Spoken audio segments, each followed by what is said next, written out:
White line! White line! You're over the white line! Nothing tests a relationship quite like an RV road trip. And if you've ever been on a road trip in an RV, you know that passenger seat can be very stressful. And stress out the driver at the same time. Oh my God, what are you doing? After 7 years on the road, we know how stressful RV travel days can be. And I gotta tell you, as a person sitting right here in the passenger seat, I've made all these mistakes and it has never ended well.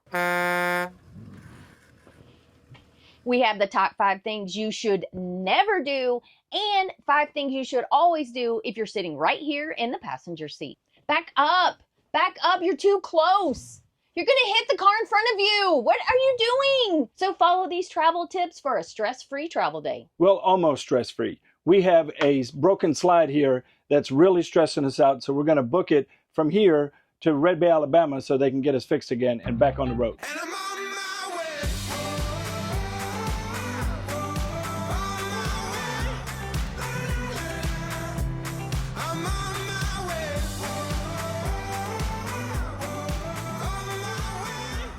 We just stopped at our first truck stop and Phil is loading us up with diesel. So I thought I would share the #1 thing you should stop doing if you want to be a great passenger. And that's no gasping and no, oh my gosh, as you're driving down the road. Because even though we get really nervous here on the passenger side, when you do that and the driver hears you, it amps up their stress level and makes them jump as well. The last thing you want is a jumpy driver. So try to hold it all in and just close your eyes and take a deep breath if you need to get through whatever traffic situation you're stuck in. And today's a great time to mention we are using our RV fuel savings card from Open Roads. So if you're looking to save some money on your diesel, make sure you sign up for the Open Roads card, and you can also sign up for their nationwide toll transponder, which was automatic. You don't have to do anything once you sign up. They take care of everything. I will put links down below for both of those if you need a little more information.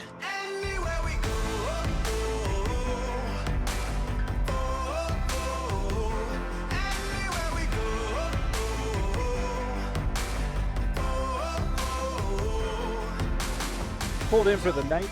We're here at a Cracker Barrel. Got just enough space here with the Jeep out of the street. So now I'm gonna do a quick walk around and make sure Stacy's good to go before we level. We chose this side so that we can open up this slide on the grass side, the curb side here, so that the slide, when it comes out, doesn't impede traffic. It's hanging over the slide, over the grass, and we're good stewards of our parking spot for the night.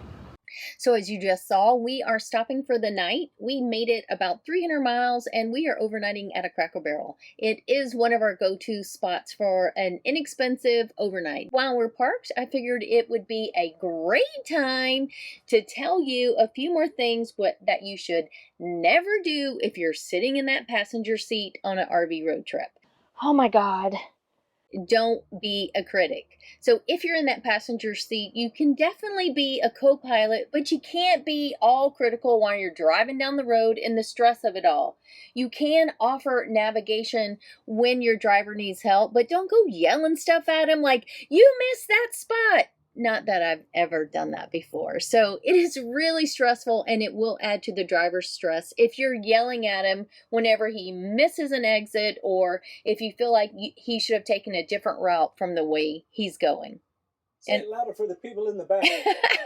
Stop! Can you slow down? You're going way too fast for conditions. Next up, no yelling at the driver. So even if you think he's going way too fast for conditions, yelling's not going to help. And trust me, I know he's not going to slow down if you yell. He's only going to dig in and thinks that's the speed he needs to be going. So instead, you have to use the art of gentle suggestion. Like, hey, did you know the speed limit dropped down to 55? Or you're about to hit a school zone. You know, you have to be gentle and nudge them in the right direction. Because we are real sensitive. Phil's very sensitive. Remember we got that very first mattress and I thought it was perfect? And I thought it was not.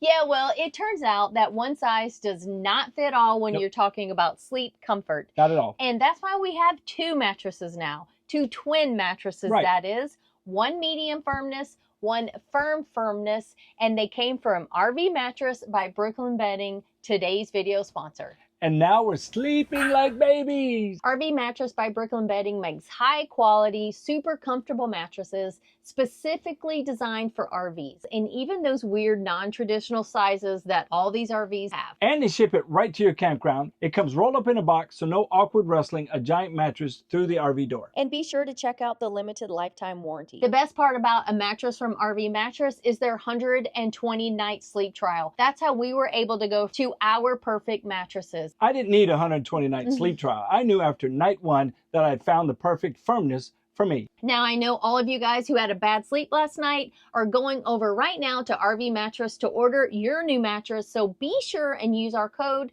Today is Someday to save 30% for your first night's perfect sleep. We're just back from our breakfast at Cracker Barrel. We always pop in to say thanks for letting us sit in the parking lot. And as you can see, we're not the only RV here. It looks like a converted truck of some kind. What do you think? It's a converted panel van. Oh, a panel van. Interesting. But they definitely look like the inside. I would actually love to go in there and see what they did. Well, it's a little too early to be knocking on doors. Yeah, they would probably frown upon that. In a parking lot. We don't really suggest people knock on RV doors. No. It can be a little frightening to those on the inside. We're closing up, getting ready to head out this morning, so I thought I should give you the last thing you should not do when you're a passenger in the RV. Don't be a naggy Nelly. Nagging the driver while he's driving down the road is not helpful in any way. And let's just say I know from experience. So if you want to get your point across, you have to be more constructive. You have to, use your psychology tricks. Just nagging and nagging, will make them dig in and won't allow them to listen to you. It might cause the occasional brake check. After about 340 miles, we are stopping for the night in North Little Rock, and we are looking right over the water. It's kind of cool, except for the fact that, the bridge will be trafficked tonight, and right over here, I don't know if you can see it, but that's a train trestle. So we're going to have traffic and train. So I will let you know after tonight if we are able to sleep. We already have squished up RV. We can't open all the way, and so tonight we decided to stay in an RV park instead of a free overnight because we're going to catch up on laundry before we turn the RV into Tiffin. Tonight we're actually doing a live and a Zoom call with our crew, so we wanted to make sure we were getting some good Wi-Fi and not out in BFE. Forgot about that. Oh yeah, we have things to do tonight. I just want to sleep. I want to take a nap.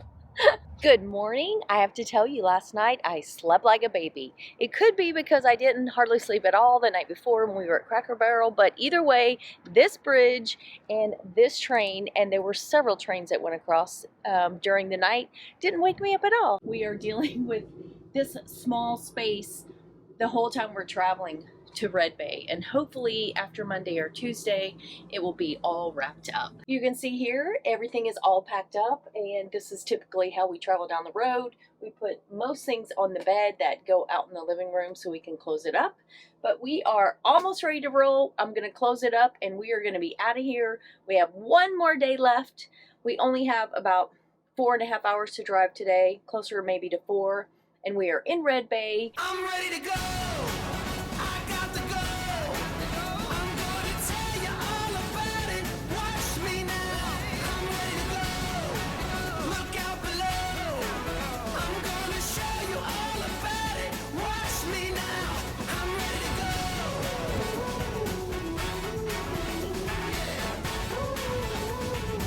We finally made it to Red Bay, and hopefully, fingers crossed, they get the slide moving tomorrow. In the meantime, let's finish up and tell you exactly how to be a wonderful passenger. I left off one of those important things you should never do when you're sitting in this passenger seat. And that is panic and make the driver panic. So when you're screaming, "Oh my God, watch out, don't do that," you're just gonna make the driver panic. And trust me when I say, when they panic, it doesn't go so well. Nobody wants to see this panic, that's for sure. She has made me jump out of my skin way too many times. I told you I was telling you from experience. Now that we've shared what you should never do as an RV passenger, Let's talk about what you should do as an RV passenger. The number one thing you should do as a passenger is feed the driver. A happy driver is a less stressed driver. So if you want to make us happy, keep the snacks coming. As a passenger, one of the best ways you can help your driver is to plan stops. So as we're driving down the road, I use my phone and I use the Allstays app to always look ahead to see when rest stops are coming up, and I'll tell Phil, hey, how are you doing? Are you ready for a stop? Do you need to go to the bathroom? Are you ready for lunch? And I'll just tell him, you have a rest stop coming up in 30 miles. There's another rest stop coming up in 90 miles. Which one would you like to stop at? And so that way he's always thinking ahead of what his needs are, since, you know, I can get up and go to the bathroom whenever I want to and he cannot. Another thing we do is we make sure to plan ahead for fuel. So we always know where we're stopping for fuel, so he can also take that into account when he's deciding where he wants to stop along the way. I'm interrupting this video because I just realized how many questions we get about how I navigate and assist Phil from the passenger seat. So if you're curious about exactly how I do that, let me know down in the comments and we'll throw that in a future video. As an RV passenger, it's really important to know when to zip it. When it's getting really stressful and you and your driver are not agreeing on something, knowing when to just zip it, let it go, and let everyone chill out is really important as you're driving down the road. And sometimes all it takes is a look from me and she knows, zip it. Either that or it's time to choke him. Not sure which one. Wasn't expecting that, were you? No, honestly, honestly, to be serious, it is important because as a passenger, you can easily diffuse a situation, let everybody calm down, and then if there's something you guys need to talk about later, or even after you park at the end of the night, that's the perfect time to talk about it, even though I'm always right. When the driver is focused on everything going on around them, and it's a little stressful because from this seat, she can't see what I see on that side. So it does get stressful. So just knowing when that opportunity to just wait till we get through whatever it is we're trying to get through. Normally it's traffic in Tennessee or Atlanta. Or Dallas. That works out better. If you want to be a great RV passenger, make sure you celebrate the wins. The small wins, like your driver navigating a tight turn, or them backing into the RV site like a pro on the first time. And you got to celebrate the big wins too, like going to Chick-fil-A and making it through the parking lot first time. Okay, that's a lie. We've never done that, but I guess Phil's dreaming of that. No, I mean the big wins, like that time Phil jumped on the brakes with both feet to prevent us from hitting the truck that cut us off in California. Those are big wins. So celebrate with them. Tell them they did a good job. Tell them you can't believe that they actually got you out of that situation without crashing. So drivers do need a pat on the back every now and then to realize that they're doing good and help release the stress of traffic. I prefer a star by my name on the fridge.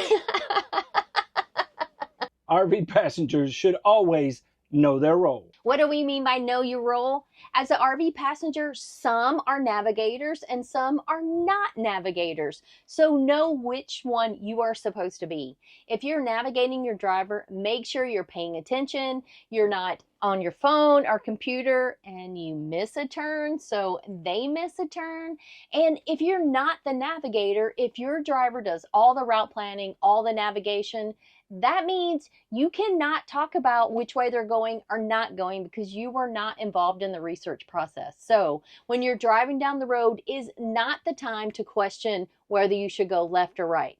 Let them work on their navigation and you just keep playing a game on your phone. We've given you 5 ways to make sure you are a great RV passenger, and I'm giving you a bonus right here. And your bonus tip is, if you miss a turn, don't panic, don't freak out, don't yell at the driver. Just wait for your navigation to recalculate and then go on about your business. It's just fine. Nobody's going to get hurt. Ask us how we know. Just this last drive. Yeah. Missing turns does happen. Sometimes you're in the wrong lane. Sometimes you're not listening to the navigator. You're in your own little world. But again, Don't worry, just hit the next one, flip a U-ey. It's fine. It's fine. And we've always said it's not an official trip until you make at least one U-turn. Oh, yeah. We've been saying that for about 25 years. So the U-turn means it's an official road trip. That's right. We've had a lot of fun today talking about the RV passenger. But really, once you guys get going, you're going to find your way and what works for you and what maybe doesn't work for you. Yeah, there's a lot that works for us because Stacy, she knows her role, and I'm not saying that to be funny, but she is the navigator, the route planner. She does all that. I find the gas stations. So real easy. We know what we're supposed to do, but it makes for a very stress-free travel day. So we want to know from you, what is the craziest thing you've done from the RV passenger seat, and how did you diffuse the situation after it happened? Pictures for extra credit. And make sure you come back next week because we are going to have the scoop for you. Did Thor really ruin Tiffin, or is Tiffin just fine? We're going to give you all the details next week. Oh my God, what are you doing? How was that? That was good.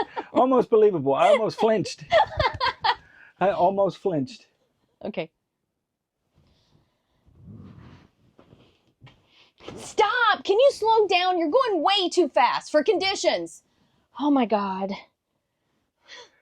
What are the conditions? Okay, do your white line.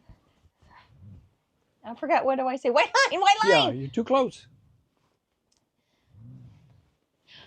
Phil, white line, white line! You're over the white line! Nailed it. Okay, wait. Back up, you're too close. You're gonna hit the car in front of you. What are you doing? Oh my gosh. I should just like sweat. I should be like this. Should I get a squirt bottle?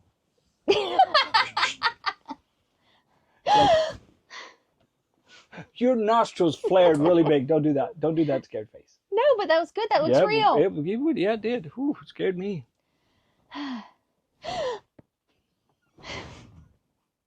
Should I do a big one? Sucked all the air out of it.